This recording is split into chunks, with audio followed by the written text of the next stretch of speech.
RMC, les grandes gueules. Ce que je veux, c'est que vous alliez le faire gagner. Faire gagner. Faire gagner. On a censuré le monde de Macron. Hein. Vous avez vu ça? On n'est plus en liberté. Alors, dans les mesures que devait annoncer notre cher président le soir de l'incendie de Notre-Dame, figurait la suppression de l'ENA, la Haute École de Fonctionnaires. Alors, selon des informations du Parisien, une des pistes envisagées pour transformer l'ENA serait de la renommer Institut supérieur des fonctionnaires, c'est-à-dire ISF. Alors là, quand même, là, moi je dis bravo, chapeau, ça il fallait la trouver. Alors je ne sais pas si c'est une provocation. Moi je pense qu'ils ne se sont pas rendus compte. Ils se sont dit bon alors l'ENA on change, on va appeler ça l'Institut supérieur des fonctionnaires. Ça fait ISF, donc finalement c'est le retour de l'ISF que certains gilets jaunes demandent depuis le début. Qu'est-ce que vous en pensez? Est-ce qu'on doit féliciter tout d'abord ces génies qui trouvent des slogans, des... Non. Alors, ça peut faire rire comme ça, on rit.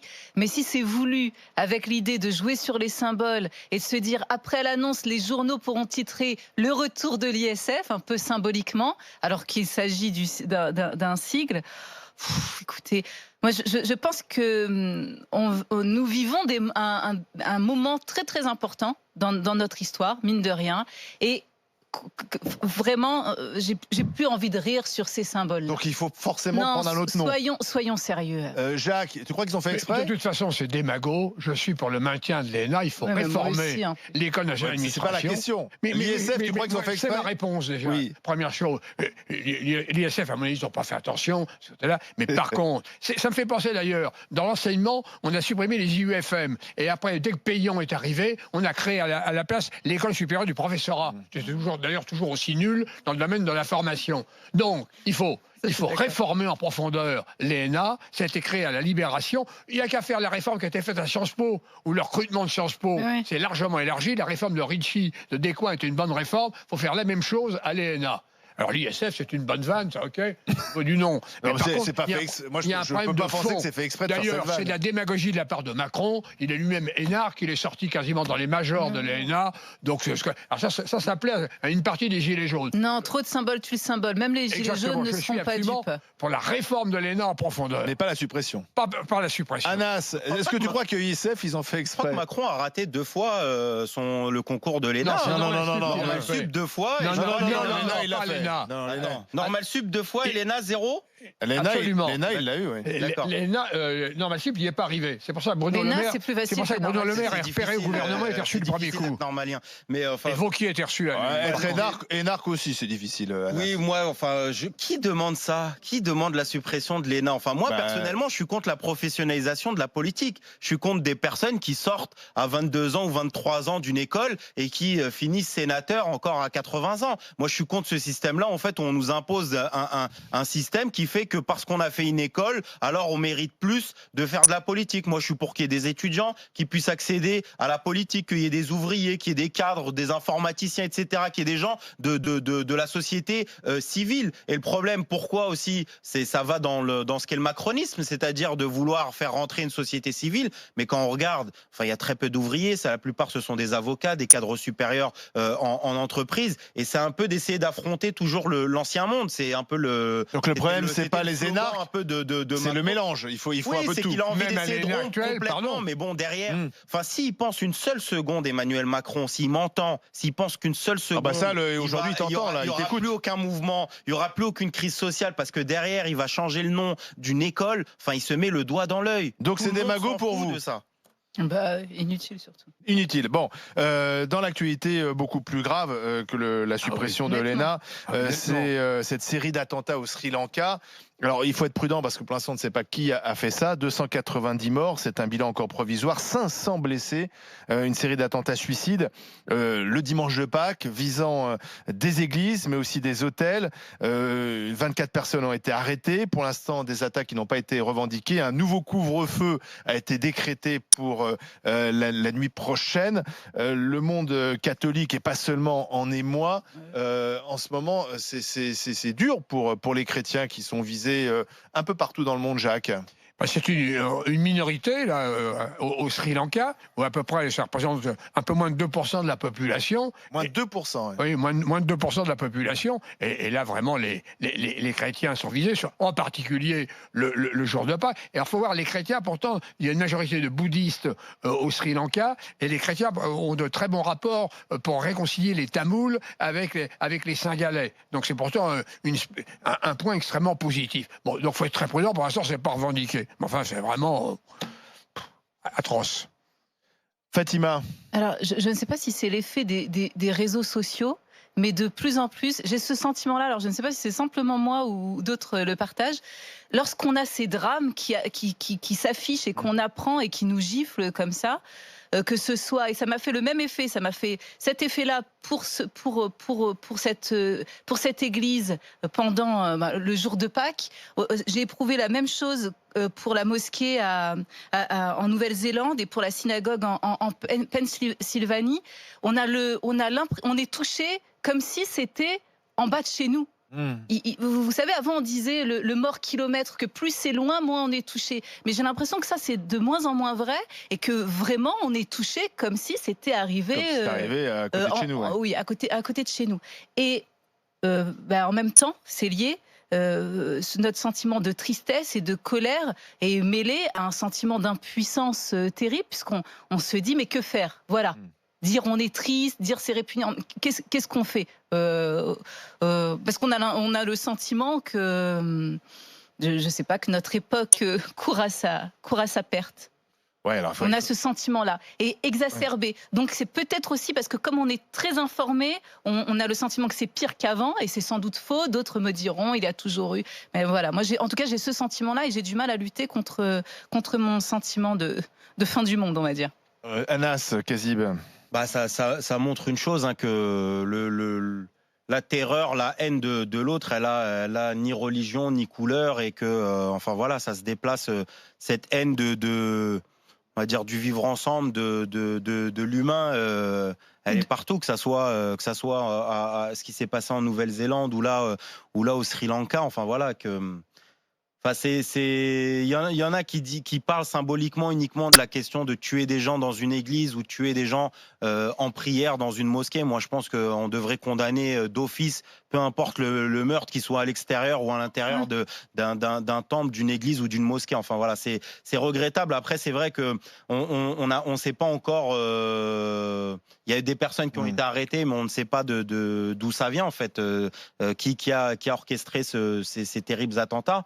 Enfin voilà, on peut que avoir de la peine. Moi, j'ai beaucoup j'aimerais témoigner un peu de solidarité et d'amitié à tous les Sri Lankais aussi qui vivent en France et qui ont de la famille sûrement qui a été touchée par ça. Et on devrait essayer, on a fait quelque chose pour Notre-Dame, on devrait aussi essayer de faire quelque chose, lancer une caisse de solidarité pour les Sri Lankais, pour essayer de les aider dans ce malheur-là. Ça, moi j'ai eu la chance de visiter le Sri Lanka, c'est un pays magnifique qui est sorti quand même d'une guerre civile qui a duré des années, qui a été terrible pour le pays. La guerre civile s'est arrêtée il y a 10 ans, et donc il replonge un peu dans l'horreur.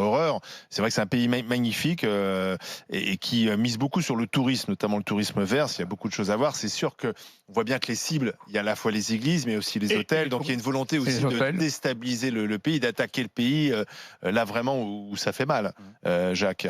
Oui, non, absolument. Là aussi, les touristes étaient visés, les hôtels en particulier. Donc, c'est ceux qui sont contre le tourisme pour faire, à mon avis, baisser complètement la fréquentation touristique au Sri Lanka, ce que tu dis. On a entendu quand même pas mal de réactions ce week-end, dire oui, mais une fois de plus, les catholiques sont visés, mais quand ce sont les chrétiens, on n'en parle pas, on en fait plus pour ce qui s'est passé en Nouvelle-Zélande qu'au Sri Lanka, l'émotion est tout d'un coup plus forte. Qu'est-ce que vous en pensez de ce débat qu'on a maintenant à chaque fois qu'une religion est visée par un attentat, et on fait un peu une hiérarchie et de l'émotion. Là, j'entendais beaucoup ici en France dire oui, alors quand ce sont les musulmans qui sont touchés, forcément on en fait des tonnes, et quand ce sont les catholiques, là il faut moins en parler, il y a moins d'émotion. Mais au nom de quoi il y aurait moins d'émotion? Pour que ce soit un juif en train de prier, un catholique en train de prier, un musulman en train de prier, et ces personnes qui sont là vulnérables en prière, et se faire tuer comme ça, mon émotion est la même. Et à ce moment-là, je suis totalement du côté de la victime. sans me poser aucune question. C'est-à-dire, il n'y a aucun moment de doute. Ma solidarité est totale. Que voilà, avec les Juifs quand ils étaient concernés, avec les musulmans lorsqu'ils étaient concernés, avec les chrétiens lorsqu'ils sont concernés. Enfin, c'est une idiotie c'est terrible c'est une idiotie de dire ça, mais on a l'impression ça, qu'au final, ce qui embête, c'est qu'on a besoin de savoir est-ce que il y a un islamiste, est-ce qu'il y a un terroriste au nom de Daesh ou ci ou ça qui est derrière derrière un attentat. Et au final, enfin moi je trouve pas que Christchurch on en ait fait des tonnes malheureusement, et on a toujours cette distance dans les médias français lorsque ça se passe à l'extérieur des frontières. Voilà, ça passe au second plan très souvent. Parfois même on va essayer de voir comme on voyait à l'époque en Tunisie, combien il y a de touristes français. S'il n'y a pas de touristes français, ben du coup on redescend un peu la pression. Il y a un peu cette façon-là, et on va tout à l'heure en parler de Jordan Bardella ou de Nicolas Dupont-Aignan, mais ça vient toujours de l'extrême droite. C'est toujours l'extrême droite qui essaye de chercher un complot, d'essayer de chercher une hiérarchie entre les musulmans et les chrétiens. Enfin, c'est ignoble. Moi, je le dis honnêtement, c'est ignoble d'essayer de faire de la compétition victimaire entre qui souffre le plus. Je sais pas, quand on regarde par exemple le conflit qu'il y a eu en Irak, la guerre en Irak, en Syrie, enfin, il y a plus d'1 million de musulmans qui sont morts dans cette région-là. En même pas 10 ans. Donc comment on peut essayer de dire, de faire une compétition entre ce qui se passe dans un pays ou un autre? Moi je trouve ça horrible. Jacques, d'accord ou pas? Parce que c'est vrai qu'il y a eu tout de suite ces réactions, j'ai regardé sur les réseaux sociaux, de personnalités dire oui, on va forcément moins me parler de ce qui se passe au Sri Lanka parce que ce sont des catholiques. Non, mais moi je suis pas d'accord. Je suis d'accord avec ce que vient de dire Anas là-dessus. Eh ben, pourquoi ils disent ça alors? Attends, chez les catholiques, il y a différentes sensibilités. Ça dépend aussi, je dirais, de leur positionnement politique de ce côté-là. C'est-à-dire? Non, mais si tu veux, ce qui est peut-être vrai, c'est qu'actuellement, il y a la seule chose, parfois il y a des incidents concernant des églises, il y en a régulièrement, on en parle peut-être pas autant que certains incidents, c'est tout. Bon. J'ai même entendu ce mot de christianophobie qui n'est pas utilisé. Qui a été Dupont-Aignan. On parle d'islamophobie, maintenant de christianophobie, on mélange un peu tout, parce qu'un attentat, c'est du terrorisme. Il faut appeler un chat et pas inventer des nouveaux termes. C'est un attentat, mais le lieu est important. Oui. On est d'accord. C'est du terrorisme anti-chrétien. Oui, comme on peut faire du terrorisme ils se sont pas attaqués à un supermarché. Oui. C'est Pâques. Ils se sont attaqués à une église. Donc c'est très important de le dire, de le souligner, parce que ça donne une portée encore plus importante symboliquement à cet attentat-là aussi. Donc oui, après on verra qui a commis cet acte, mais le lieu n'est pas choisi par hasard. D'accord. Alors, voilà. On va finir quand même par, après cette terrible série d'attentats, par une bonne nouvelle. 2 GG de l'ombre se sont mariés ce week-end et nous ont envoyé, oui, un peu de musique s'il vous plaît, nous ont envoyé cette photo que vous allez découvrir sur RMC Story. C'est Magali et Charles de Savoie. Alors regardez, au mariage de Magali et Charles de Savoie, eh bien, on a mis le t-shirt des grandes gueules quand même. C'est magnifique. Ça devient une tenue de mariage, le t-shirt des grandes gueules. Dress code de rigueur pour les invités.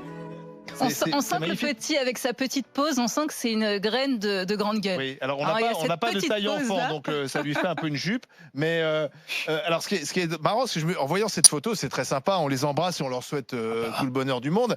Mais je me dis, mais en fait, ils ont tous joué au jeu, au match des GG. Ils ont tous appelé au 32-16. Vous leur avez pas envoyé les non, t-shirts? on leur a pas envoyé les t-shirts. Ah, je pensais que vous leur aviez envoyé l'occasion. Non, pas du tout. Donc c'est des vrais fans parce qu'ils ont dû appeler pour avoir ces t-shirts. Fatima. Et les recevoir, parce que parfois on les gagne, mais vous ne les envoyez pas. Comment ça? Il y a des auditeurs qui m'ont dit ça. C'est du pipeau. Alors là, la preuve que non, tu vois, regarde. Ça se trouve, c'est dans la même famille. Jacques, dress code maintenant, c'est le t-shirt des GG pour le mariage. Bravo. C'est ça, ils se marièrent et eurent beaucoup de débats. Parce que ça va être de grandes gueules qui se marient. Le débat va continuer permanent. Ils vont peut-être appeler leurs enfants, je sais pas, Fatima, Jacques, Anas. Non. On va les laisser choisir. Anas, t'aimerais bien avoir autant de t-shirts des GG, hein? Bah, j'ai celui-là, moi, en noir. T'as le noir? Ouais, le collector. Ouais. Ah, c'est un Mais c'est collector. vrai que ouais, vous en voyez pas tout le temps. Hein. Quoi, mais enfin, c'est quoi cette Moi, j'attends un DVD d'un match Saint-Etienne. J'attends d'avoir Daniel Riolo. Monsieur Pourquoi Riolo, si vous m'entendez, Pourquoi j'attends avec. Pourquoi t'avais gagné quoi? J'avais gagné un DVD après un match catastrophique du PSG, PSG Saint-Etienne, et au final, j'ai jamais eu le DVD. Gilbert Bribois m'a arnaqué sur ce coup-là. Ah ouais, c'est Bah, dans, et- ah, c'est ils dans ont de la l'after. chance. Non, mais C'est je dans déconne. l'after. Non, mais grande Ouais, gueule, mais ça, en les moi. gens, on les connaît, les gens de l'after. Et c'est pas, ils sont pas sérieux. Non, non, nous, on envoie toujours les t-shirts des grandes gueules. Après, il peut y avoir des problèmes postaux avec la poste, mais c'est pas notre problème. Allez, en tout cas, on vous remercie de nous avoir envoyé cette photo, Toujours c'est très attaquer le sympa. service public. Et merci à vous, merci de votre fidélité. Allez, dans un instant, la question grande gueule du jour. Êtes-vous prêt à travailler plus comme le souhaiterait, semble-t-il, Emmanuel Macron? À tout de suite sur RMC Story.